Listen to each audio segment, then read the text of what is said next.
You get sick for a couple of weeks and all of a sudden you're in November and college football has only a few weeks remaining in the season. Not only is the regular season almost over, we're now at the point in the year where we already have the college football playoff rankings. Well, every week is extra important and every game is 5 times more valuable. After another weekend that saw some upsets and a number of top 25 teams go down, here is my updated top 25. But before we get to today's video, make sure to hit that subscribe button and turn on those notifications if you're new to my channel. If you're watching this video, odds are you love college football, and odds are you aren't subscribed to my channel, so make sure to subscribe to one of the best college football communities here on YouTube. The last time I did my top 25, I had Indiana ranked as my number 1 team. Now, despite them nearly losing to Penn State this weekend, I still got Indiana ranked as number 1. Fernando Mendoza has been arguably the best quarterback in all of college football this season. He had his best drive of the year to close out this game against Penn State, and I still think Indiana has a better resume than Ohio State does. Speaking of resumes, that's why I have Texas A&M ranked at number 2 over Ohio State.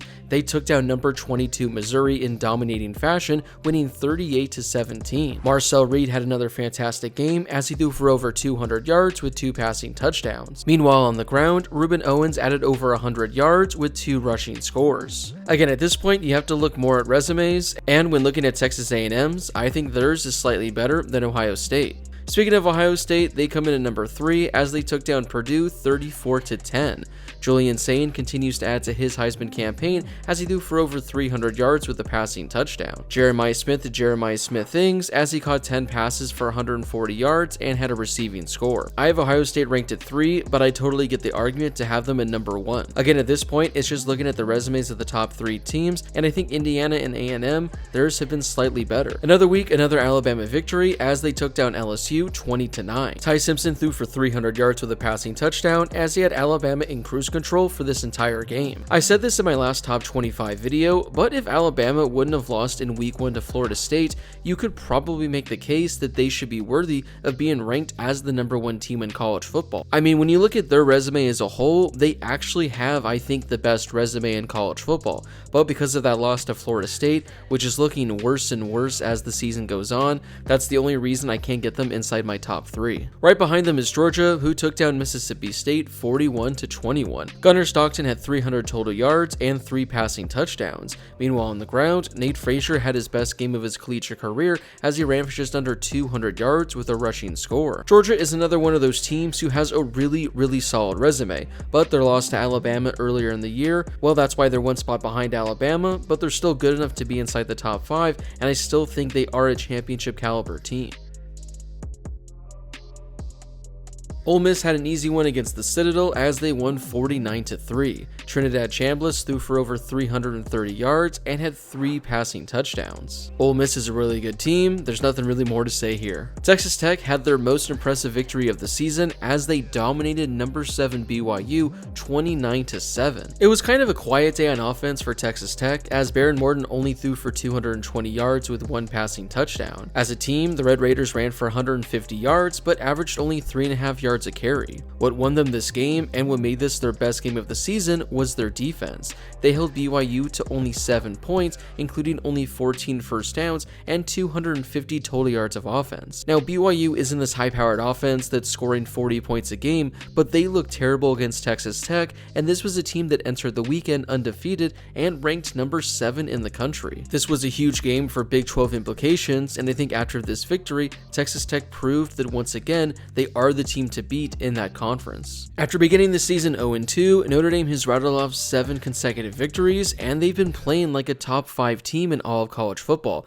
They took down a 7-1 Navy team 49-10. CJ Carr was nearly perfect as he completed 13 of 16 passes for 200 yards with 3 passing touchdowns. Jeremiah Love once again did Jeremiah Love things as he added 100 yards on the ground with 2 rushing scores. It was a rough start to the season for the Irish as they lost 2 games by a combined 4 points, but ever since those 2 games, they've essentially dominated every team they they've played. It looked like Oregon was on the verge of losing this game on the road at Iowa, but a game-winning field goal as time expired won the game for them by 2 points. Dante Moore had a game you'd like to forget, as he threw for only 110 yards and didn't have a passing touchdown. Running back Noah Whittington did everything he could to keep the Ducks in this game as he ran for 120 yards. Overall as a team, the Ducks ran for 260 yards, averaging more than 7 yards per carry. Now considering Iowa was ranked number 20 entering this game, a loss wouldn't have been detrimental, but a loss would have really hurt Oregon's playoff chances. Texas had a bye this weekend, so here's where I got them ranked. Oklahoma also had a bye this weekend, so here's where I got them ranked as well. I just talked about this game, but BYU fell on the road at number 8 Texas Tech, losing 29-7.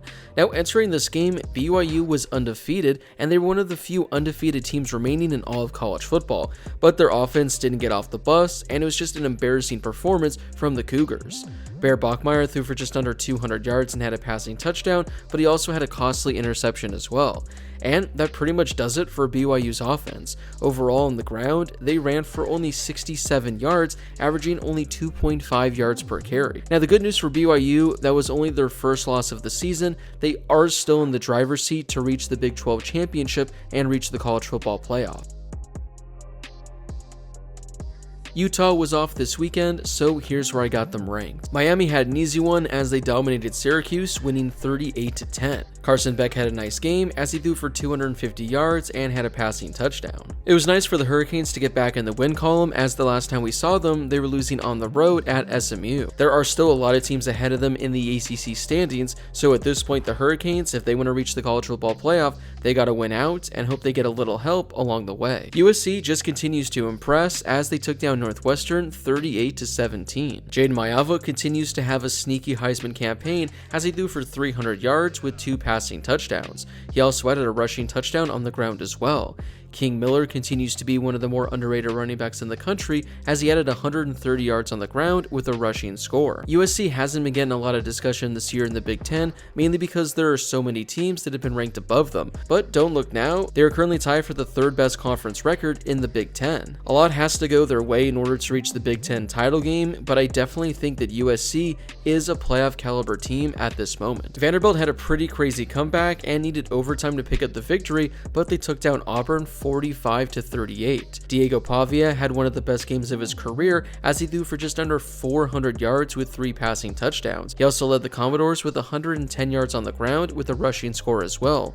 Overall for the game, he had 490 total yards of offense with 4 total touchdowns. Considering he needed a massive comeback and overtime to take down an Auburn team that was 1-5 in SEC play, that is not all that impressive, but again, a win is a win, and Vanderbilt kept their season alive. We have a number of buys coming up, so let's rip through this. Georgia Tech, they were on a bye. Michigan, they were on a bye. Pittsburgh was on a bye. And finally, Tennessee, they were on a bye as well. Virginia dropped their first game in ACC play as they fell to Wake Forest 16-9. It was an ugly game all around as they didn't have a single touchdown and had only 300 total yards of offense. Entering the weekend, Virginia was undefeated in conference play, but after this loss, the ACC is now wide open and Virginia is going to need some things to go their way in order to potentially reach the ACC title game and potentially the college football playoff.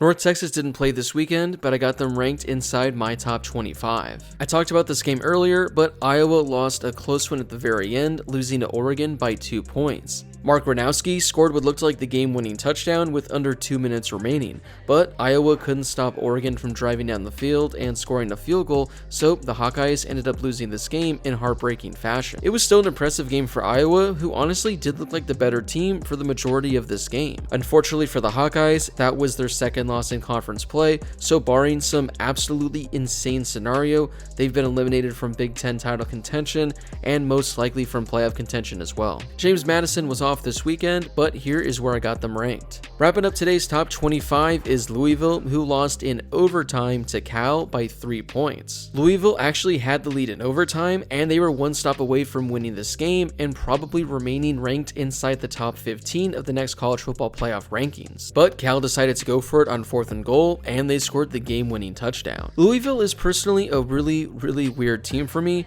They are 7-2 on the season. They have a really big victory against Miami. Their only loss entering this game was against a top 25 team in Virginia by 3 points. This loss against Cal was by only 3 points, but I just don't see them as a playoff caliber team. I know they were ranked 15 last week, but I didn't see them as the number 15 team in the country, so I definitely think they're worthy of being ranked inside the top 25, but I only got them barely squeaking in. Well, that wraps it up for today's top 25. What were your thoughts on this week's rankings? Was there a team I had ranked way too high, or was there a team I had ranked way too low? Or was there a team that didn't even crack the top 25 that should have been in here? Whoever it is, let me know in the comment section down below. Before you leave, don't forget to hit that subscribe button and turn on those notifications if you're new to my channel. I'm posting college football videos all month during this crazy finish, so make sure to subscribe so you never miss a video. Also, don't forget to drop a like on this video as well. It helps out with that YouTube algorithm, and it helps share this video and my channel with more college football fans. Plus, it only takes a second to do. As always, thank you guys so much for watching, and I'll see you all in my next video.